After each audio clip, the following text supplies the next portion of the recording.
Ambiental y abogado representa a la Fundación Internacional para la Restauración de Ecosistemas. Y la ponencia es ayudando los últimos aguiluchos cenizos del campo de Montiel, en la provincia de Ciudad Real. Buenos días a todos, muchas gracias a los asistentes, a la organización, a ANSER por permitirme contar cómo está actualmente el aguilucho cenizo en la provincia de Ciudad Real. Y bueno, ha sido también un placer que me haya precedido Juan Pablo Castaño, al cual conozco desde hace muchos años y que pueda hablar un poco los datos que voy a presentar aquí. De hecho, voy a hacer un poco de historia, como no puede ser de otra manera, porque realmente lo que se ha hecho en pro de la conservación de esta especie en Ciudad Real es historia. Hay que remontarse a la época de Juan Pablo Castaño, cuando hacía su tesis doctoral en la provincia de Ciudad Real, allá por los años 80, en donde bueno, pues se detectaron 10 núcleos de cría. Después Juan Pablo nos abandonó y en 2001 se hizo un censo comarcal en el que permanecían más o menos esos núcleos de cría, había 11 colonias. En 2000 ya saltamos a 2003, donde en un censo provincial se detectaron 10 colonias de cría, pero sin embargo hay muchas menos parejas. En 2001 había 63 parejas censadas y en 2003 35 nidos se encontraron. Esto puede ser debido también un poco a la dinámica territorial de la especie, que es muy fluctuante, pero lo que sí quiero recalcar es que esas parejas de finales del siglo pasado y principios del siglo XXI se mantenían a principios de este siglo. Quiero aquí hacer un inciso y resaltar también que estoy hablando de la comarca del Campo de Montiel. La provincia de Ciudad Real es muy grande, es la tercera provincia más grande de España, pero no toda tiene un hábitat apto para la especie. La mitad oeste de la provincia son sierras, con mucho monte, no hay tantos cultivos y la especie pues nunca ha sido abundante aquí. En el campo de Calatrava y La Mancha las condiciones son todavía más desfavorables. Entonces lo que quiero señalar aquí es que voy a hablar del Campo de Montiel como un buque insignia de las comarcas cerealistas en la provincia de Ciudad Real, que puede ser representativo de lo que está pasando a nivel provincial. Y es que realmente lo que también quiero señalar es que por parte de la administración no hay censos oficiales, no hay un seguimiento de la especie, con lo cual no sabemos nada. Ya tenemos, la especie la dejamos un poco en el limbo a principios del siglo pasado, en el año 2003. Los siguientes datos que encontramos son los censos nacionales de 2006 y 2017, realizados por SEO BirdLife, que además no son comparables, porque como podéis observar en las cuadrículas censadas en 2006, que son solamente 2 en la provincia, ni siquiera son censadas en el año 2017, que son algunas más, pero sin embargo, según las mismas fuentes de SEO BirdLife, nos están mostrando unos resultados, aquí concretamente lo resalto en la provincia de Ciudad Real, de unas estimas, hacen estimas poblacionales en función de sus cálculos y el hábitat potencial que hay para la especie y las observaciones que se hicieron por los voluntarios, que yo también participé en esos censos, pero bueno, las estimas de las poblaciones de reproductores del aguilucho cenizo en Castilla-La Mancha en 2017 y comparándolas con 2016 nos indican una cierta estabilidad, sino un incremento de la población. Nosotros creemos que esos datos están sobrevalorados, no están adecuados, no reflejan realmente la situación actual de la especie. Bueno, actual ni en ese momento. Creemos que son datos que estaban distorsionados y no nos estaban ofreciendo una imagen real, y eso puede ser peligroso. No se había hecho nada con la especie hasta que saltamos al año 2021, en el que la Fundación Internacional para la Restauración de los Ecosistemas, con el apoyo de una convocatoria de medio ambiente de CaixaBank y la Fundación Monte Madrid, se decide censar el campo de Montiel, se elige el campo de Montiel para ver, ya que estábamos alarmados y no teníamos datos de la especie, y sobre todo porque veíamos que la rarefación que había estado desapareciendo de la provincia en nuestras salidas al campo, pues bueno, si sales a ver una especie no te pones un filtro, ves que la especie falta, que no se ven aguiluchos, algo está pesando. Entonces decidimos, con esta ayuda, con esta propuesta, muestrear el campo de Montiel. Rastreamos el hábitat idóneo, rastreamos 2.000 kilómetros cuadrados, eso que se corresponde con 20 cuadrículas UTM de 10 por 10, y en 2022 continuamos con esta misma actividad, incluso muestreando más cuadrículas, pero ya con fondos propios. Nos centramos principalmente en buscar las colonias conocidas, a las que me refería antes, a las 11 colonias históricas. Y de esas colonias constatamos que se han perdido 11, prácticamente el 95% de todas las colonias conocidas. Aquí en esta gráfica se puede ver las cuadrículas muestreadas, el área muestreada, y los puntos en rojo son las colonias históricas que han desaparecido. Solamente quedan 2 colonias. Una en Castellar de Santiago y otra en Alhambra, que está en verde, porque la encontramos nueva, aunque ya sospechábamos de su existencia. Y también se muestra en la gráfica el número de parejas desde el año 2001, como es claramente descendente. Lo que encontramos en el 2021 son solamente 17 parejas en esas 2 colonias de la especie, en esas colonias reproductoras. ¿Qué hay detrás de la desaparición de estas colonias? Pues no creo que la transformación del hábitat por una agricultura intensiva esté detrás de ello. No creo que esa sea la respuesta. En la zona de áreas esteparias del campo de Montiel, que además está diseminada por el territorio mediante teselas que están salteadas y dispersas, pues ahí todavía se conserva mucho hábitat adecuado para la especie. Se ha transformado mucho, sí es cierto, sobre todo en viñedo, en régimen intensivo, en espaldera, también en olivar, pero queda mucho hábitat óptimo para la especie.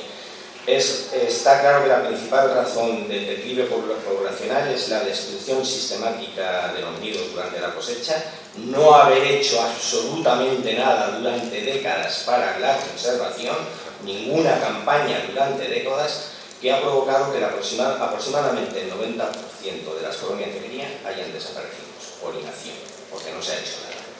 En Ciudad Real no hemos tenido la suerte de que haya grupos que se hayan implicado, y salvo actuaciones muy puntuales en algún nido, durante décadas ha estado desatendida, hasta que en 2021 pues hemos puesto el acento en esta situación, como ahora veremos. Como digo, todavía queda mucho hábitat adecuado, y las principales razones están del declive, está, bueno, pues eso, aparte del cambio climático que condiciona todo lo demás y del cual creo que no estamos hablando lo suficiente, pero que se verán probablemente y ya se está reflejando en los resultados de mortalidad por calor que están mostrando las ponencias que me han precedido. Y también condiciona evidentemente los cambios de temperaturas y de fenología en las cosechas, en el adelanto de estas, y de que sobre todo se sigue en verde. Cuando el agricultor ve que va a perder la cosecha, muchas veces lo que hace es secar para forraje y secar en verde. Pero como digo, todavía queda mucho hábitat adecuado para la especie. ¿Por qué quedan estas dos colonias en esas dos localidades concretamente, en Castellar de Santiago y en Alhambra? En primer lugar, en Castellar de Santiago, la razón hay que buscarla, es que el 90% de los nidos están en trigo. Es el cereal más abundante en esa localidad. Por una razón muy sencilla, porque ahí hay una harinera. Entonces, bueno, pues ahí hacen acuerdos con la harinera. No sé si tienen algún tipo de cooperativa los agricultores. La distribución de la propiedad son pequeñas parcelas, pero están sobre todo dedicadas al cultivo del trigo. La avena y la cebada son más testimoniales. ¿Qué es lo que pasa? Todos lo sabéis, no voy a decir nada nuevo, la recolección del trigo se inicia al menos 2 semanas más tarde. Ahí los pobres animalicos han encontrado un refugio, por eso se mantiene. No hay otra razón, no hay que hacer más ciencia, es evidente. En Alhambra, pues no pasa lo mismo, pero va de la mano. Se practica una agricultura tradicional de cebada y avena, no se cultiva trigo, salvo que aquí sí que es testimonial el trigo, pero también la siega empieza como 20 días más tarde con respecto a las poblaciones de alrededor. Cuando ya han terminado de segar en pueblos y localidades vecinas es cuando empiezan en Alhambra. Son parcelas también muy pequeñas y por su elevada altitud o por que siembran más tarde o cultivos de otro tipo, de otras variedades, el caso es que se empieza a segar como de 20 días a un mes más tarde. Por eso también ahí la especie ha encontrado un bálsamo y un refugio, por eso se conserva ahí. ¿Qué es lo que hemos hecho en estas dos campañas? Pues protección frente a la siega, bueno, aparte de detectar, de hacer la protección del territorio y localizar las colonias, hemos hecho protección frente a la siega, que llevaba décadas sin hacerse prácticamente desde que se fue Juan Pablo. Conseguimos que en 2021 entrasen 19 pollos, 16 de ellos fueron por intervención, la mayoría localizados en la localidad de Alhambra, porque en Castellar de Santiago, aunque había una colonia con 11 nidos, la mayoría fueron depredados en fases previas a la inclusión, se perdían las puestas sistemáticamente. Luego vimos que, bueno, por diversas razones entraban jabalíes, había perros sueltos, está al lado del pueblo, y no sabemos exactamente las causas de la depredación, pero las que pudimos constatar sobre todo era por jabalíes. El caso es que en Castellar de Santiago solo volaron 6 pollos, 3 por intervención y otros 3 de forma natural. Y en Alhambra, por nuestra intervención, volaron, me parece que fueron 15 pollos. En 2022, pues el desastre continúa. Será una primavera muy lluviosa, en la que los bichos pues, pierden puestas o incuban muy tarde, y luego en mayo se cambian las tornas, empiezan las altas temperaturas y vemos a ver que empiezan a perderse puestas y a perderse polladas también por las elevadas temperaturas. Y solamente llegan a volar 10 pollos, 7 por intervención frente a la siega, por campañas de protección, que ahora voy a contar resumidamente en qué consiste. La nota general, sobre todo en 2000, no se ve ahí muy bien, pero las puestas son muy tardías. hay fechas de puesta de mediados, fechas de eclosión de mediados de junio, imaginaos, cuando ya se está terminando de segar. O sea, posibilidades de escape si no se interviene, ninguna. ¿Por qué hay puestas tan tardías? Pues no lo sabemos, porque realmente encontrar puestas que empiezan a iniciarse a finales de junio y se terminan en la primera semana de julio con 7 huevos, yo no creo que una puesta de reposición sea de 7 huevos, puede ser como sumo de... Doctores tiene la iglesia y sabréis más a lo mejor de esta especie, pero una puesta de reposición de 7 huevos no, ni de 5 huevos, ni de 6 huevos. Son fechas tardías por las razones que sean, no lo sé. El caso es que también muchísimo, vamos, casi imposibilitan que los bichos se ganen. ¿Qué es lo que hemos hecho? Las actuaciones de protección frente a siega, aparte de la localización de las colonias, para localizar los nidos, voy a hablar brevemente de cómo lo hemos hecho. Nosotros utilizamos un dron pequeñito también, de estos que ni siquiera hace falta el curso de piloto. Los drones que pesan menos de 250 gramos se pueden pilotar libremente, claro, con las restricciones obvias bueno, tienes que pedir los permisos y vas a volar sobre nidos que están de especies protegidas y hay espacios restringidos. Las restricciones son las obvias. Lo único que tienen, la libertad de que no puedes manejarlos sin el curso de dron. Los hemos utilizado para la localización de los nidos y hacer la campaña de protección.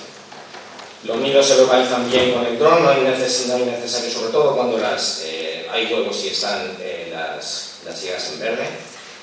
La respuesta típica, hemos observado que la respuesta típica de las hembras es de alerta, de huida casi siempre y luego de ataques, por eso mucho ojo con la utilización del dron, habrá tiempo de debatir esto, en el que siempre tiene que haber una persona observando directamente el dron, porque quien lo pilota no lo ve, y monitorizándolo con visibilidad directa del dron y de lo que hacen los bichos, porque pueden atacar y se pueden herir. Un dron pequeño tiene menos posibilidades de hacer daño, obviamente, también es una ventaja. Los nidos, como decía antes, son muy tardíos, se ve perfectamente que hay nidos con 6 huevos en cosechas que están ya a punto de segarse, que están perfectamente para segar, está totalmente seco el trigo, incluso pollos naciendo, en este caso es cebada. Los pollos ya cuando... esta es la fecha más temprana que registramos en Alhambra, pollos de 10 días al 31 de mayo. Obviamente, todo para segarse, bueno, he resaltado en verde porque los pollos no se ven, además empiezan a meterse entre la sombra y bueno, el dron ya no ayuda tanto cuando hay pollos grandes. A veces no queda más remedio que acceder a los nidos. Las actuaciones, voy a ir ya acortando, las actuaciones que hemos hecho frente a la siega, voy a contar cuáles son. Ha sido muy casuístico también, ha dependido también del dinero que hemos tenido en las 2 campañas. Pero nosotros hemos dejado en algunos nidos un rural de exclusión de 500 metros cuadrados, compensando al agricultor por el procesante. Y concretamente en 2022 lo que hemos hecho es comprar la cosecha, vamos, más que comprar la cosecha, el retraso de la siega y compensar el lucro cesante al agricultor. En este caso estamos en Alhambra, la parcela central es la que hemos pagado el retraso de la siega durante más de un mes. Para que llegasen a volar solamente 7 pollos. En esta fotografía se ve claramente cómo han llegado alrededor y lo que hemos hecho es, de esas parcelas que había alrededor, traslocar los pollos muy pequeñitos, a nidos de la parcela compensada. Las adopciones han sido exitosas, incluso con pollos y huevos pequeñitos. Hemos visto que han salido adelante. Aquí vemos que el 20 de junio los pollos metidos en otro que estaban más o menos de su edad, en una parcela que estaba vedada para la siega, que estaba compensada. Una semana después siguen los grandes y los adoptivos. O sea que, independientemente de la edad, yo creo que incluso aunque sean huevos, tienen posibilidad de salir. Aquí hay pollos más grandes, pero como vemos hay desfase entre los 2 de la parcela que estaba excluida de Siega, a otra que lo hemos rescatado y lo hemos metido en el nido seguro. Hay diferencia de edad, pero también fue exitoso. El problema es que luego la mortalidad por altas temperaturas prácticamente daba al traste con todos nuestros esfuerzos. Si nos encontrábamos pollos, pues sencillamente por asfixiados de calor. Cuando no había más remedio, pues los rescatábamos y los llevábamos al centro de recuperación.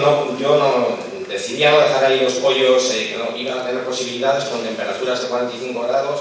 Pues no hay posibilidades, los llevas al centro de recuperación, aunque sea tardíamente. En este caso los liberamos en una concentración de estas provincial en la Raña de Cabeñeros. No es un sitio de liberación, pero es que ya se habían ido los adultos, ya no quedaba nada en la colonia de origen, así que los tuvimos que soltar ahí. Muy deprisa, otras actuaciones que estamos haciendo en pro de esta especie es que, es la custodia del territorio en una finca muy próxima. El campo de Montiel, estamos custodiando una finca pública, y esa es la ventaja, que es pública, de la administración y se pueden hacer cosas, mediante una concesión de manial. Son 600 hectáreas en que la especie está presente en la zona, ya no cría, pero está presente, se la ve. Y en el futuro sería ideal hacer tenemos un proyecto de jardín. El problema va a ser conseguir pollos. No se consiguen pollos de los centros de recuperación de Castilla-La Mancha, sencillamente porque no entran. ¿Y por qué no entran? Porque no hay. Estamos fragmentando los cultivos, las hojas de cultivo las estamos fragmentando en hojas pequeñas para crear lindes, que repoblamos en algunos casos, las dejamos en los caminos, fragmentamos y rotamos los cultivos a la vez que mantenemos los barbechos, que como sabéis, no voy a contar nada nuevo, diversifica, da protección para la especie y sobre todo da alimento. Mantener los barbechos es fundamental. Además, los barbechos hay que mantenerlos hasta que todas las especies que crían en ellos y se alimentan de ellos han terminado la época de reproducción, porque si no se convierten en una trampa que les tendemos. Lo comentaba ayer Rubén.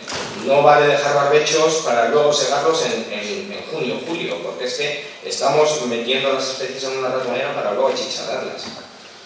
Ponemos puntos de agua y hemos hecho una propuesta de ampliación de Red Natura 2000 que ya hemos elevado para dar más cobertura legal de protección a la especie. Como veis aquí, estos parches son áreas esteparias del campo de Montiel, que no está fragmentada en 5 teselas. Y para terminar, esta pregunta retórica de que si seguiremos disfrutando en tierras serrantinas de estos acróbatas del aire que tejen el cielo y la tierra con sus hilos de plata, pues me atrevería a decir que no. Y desde aquí acuso a las instituciones responsables, porque esto que hemos hecho son actos simbólicos, nada más. De poco sirve salvar 10 nidos, que vuelen 10 pollos, que vuelen 11 pollos un año, si no se dota de más de protección legal a la especie, si no se trabaja por un plan de recuperación, y eso quien debe de hacerlo son las administraciones competentes. Y nada más, muchas gracias.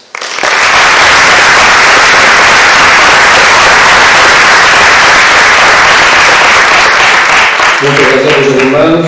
Vamos con un poquito de retraso. Entonces, cualquier pregunta que empezó mañana